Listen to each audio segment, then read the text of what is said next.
আসসালামু আলাইকুম এভরিওয়ান, আশা করছি আপনারা সকলেই ভালো আছেন। তো এই ভিডিওতে আপনার সাথে শেয়ার করব যে ফ্যামিলি কার্ড শুমারি তথ্য সংগ্রহকারী পদে আবেদন এবং সুপারভাইজার পদে। তো এই দুটো আবেদনের ক্ষেত্রে আপনারা কিন্তু এটা গণপ্রজাতন্ত্রী বাংলাদেশ সরকার সমাজ কল্যাণ মন্ত্রণালয় সমাজসেবা অধিদপ্তরের পক্ষ থেকে। তো এটা আবেদন করার ক্ষেত্রে আপনারা সর্বপ্রথম যে ফর্মটি আপনারা স্ক্রিনে দেখতে পাচ্ছেন, এখানে পদ ও এলাকার নাম। ওকে, এখানে আপনাকে পদ ও এলাকার নাম লিখতে হবে, যেহেতু এখানে দুইটা আবেদনপত্র, একটি হচ্ছে তথ্য সংগ্রহকারী এবং দ্বিতীয়টি হচ্ছে সুপারভাইজার পদে। ওকে, তো এখানে অবশ্যই এটা উল্লেখ করতে হবে। এরপর হচ্ছে আবেদনের তারিখ, এখানে আপনার তারিখটিকে উল্লেখ করতে হবে যে কোন তারিখে আপনি আবেদন করবেন সেই তারিখটা, এবং শুমারি বিভাগ ও নাম এখানে লিখতে হবে, শুমারি জেলা, উপজেলা, শহর, আঞ্চলিক কার্যালয় এবং গণনা এলাকা। ওকে, তো এটা এরপর হচ্ছে আবেদনকারীর ব্যক্তিগত তথ্য, যে আবেদন করবে তার ব্যক্তিগত তথ্য, এখানে পূর্ণ নাম হচ্ছে এগুলো বাংলায় লিখতে হবে, পিতা অথবা স্বামীর নাম, মেয়ে হলে আপনি স্বামীর নাম অথবা পিতার নাম, এবং এখানে হচ্ছে মাতার নাম। ওকে, এরপর হচ্ছে এরপরে এখানে জন্ম তারিখ, আপনার যে জন্ম তারিখটি সেটা লিখবেন। এরপর হচ্ছে এখানে দেখতে পাচ্ছেন এনআইডি নম্বর, মোবাইল নম্বর। ওকে, এগুলো খুবই সহজ। এরপর আপনি এখানে স্থায়ী ঠিকানা, গ্রাম, মহল্লা, ওয়ার্ড, ইউনিয়ন, উপজেলা, এগুলো আপনাকে এইখানে স্থায়ী ঠিকানার এই বক্সে এখানে আপনাকে লিখতে হবে। ওকে, বর্তমান যে স্থায়ী ঠিকানা আছেন এবং বর্তমান ঠিকানা যদি একই থাকে তাহলে আপনি একই হুবহু এখানে লিখতে পারবেন। ওকে, তো এখানে সর্বপ্রথম আপনি গ্রামের নাম, এরপর হচ্ছে আপনার ইউনিয়নের নাম, এরপর হচ্ছে আপনার উপজেলা, জেলা, এইভাবে আপনার লিখতে হবে। এরপর আপনি এখানে লিঙ্গ লিখবেন, আপনি পুরুষ, নারী বা তৃতীয় লিঙ্গ যেটা হন না কেন।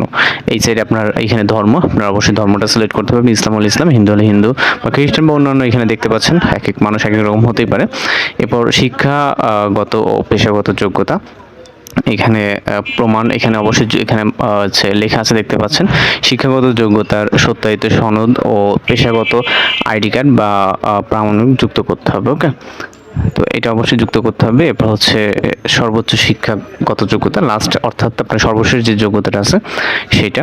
এরপর পরীক্ষার নাম ও পাশের সাল, আপনি কোন পরীক্ষা এবং সর্বশেষ যেটা, এবার পাশের সালটা এখানে অ্যাড করতে হবে। এরপর শিক্ষা প্রতিষ্ঠানের নাম, আপনি যে শিক্ষা প্রতিষ্ঠান থেকে শিক্ষা যোগ্যতা অর্জন করেছেন।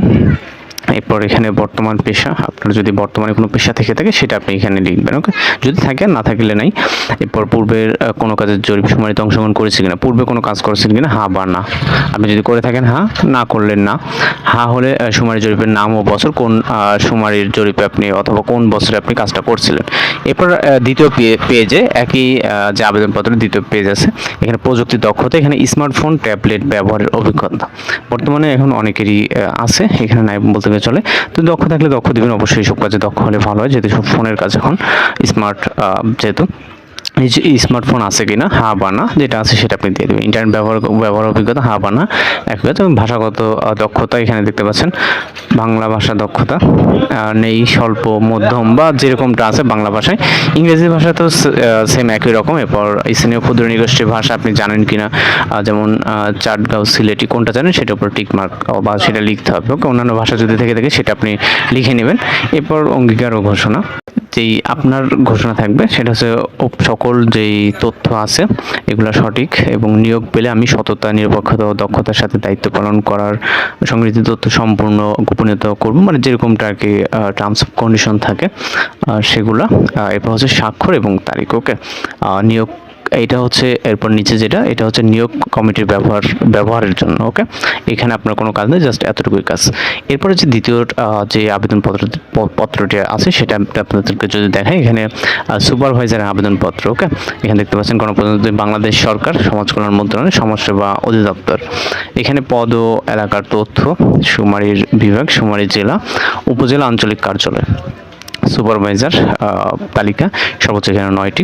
ওকে, এরপর আবেদনকারীর ব্যক্তিগত তথ্য, এখানে বাংলায় লিখতে হবে, নাম অথবা হচ্ছে পিতার নাম অথবা স্বামীর নাম, এনআইডি নাম্বার, জন্ম তারিখ, মোবাইল নাম্বার, সেম একই এর আগে যেরকম বললাম। স্থায়ী ঠিকানা, এখানে আপনার যেটা বর্তমানে স্থায়ী ঠিকানা সেটা দিবেন। সর্বোচ্চ শিক্ষাগত যোগ্যতা, বর্তমান পেশা ও প্রতিষ্ঠান।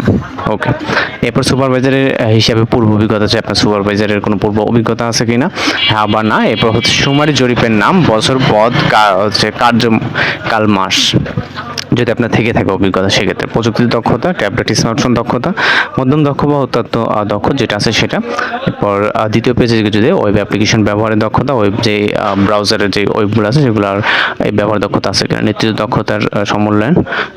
ওকে, তো এখানে আপনি দলনেত্রী, মৌখিক যোগাযোগ, সমস্যার সমাধান, মানে দক্ষতার ক্ষেত্রে আপনার সময় ব্যবস্থা, ডেটার মান নির্ণয়ন, কোন কাজগুলো ভালো পারেন, অঙ্গীকার ও ঘোষণা।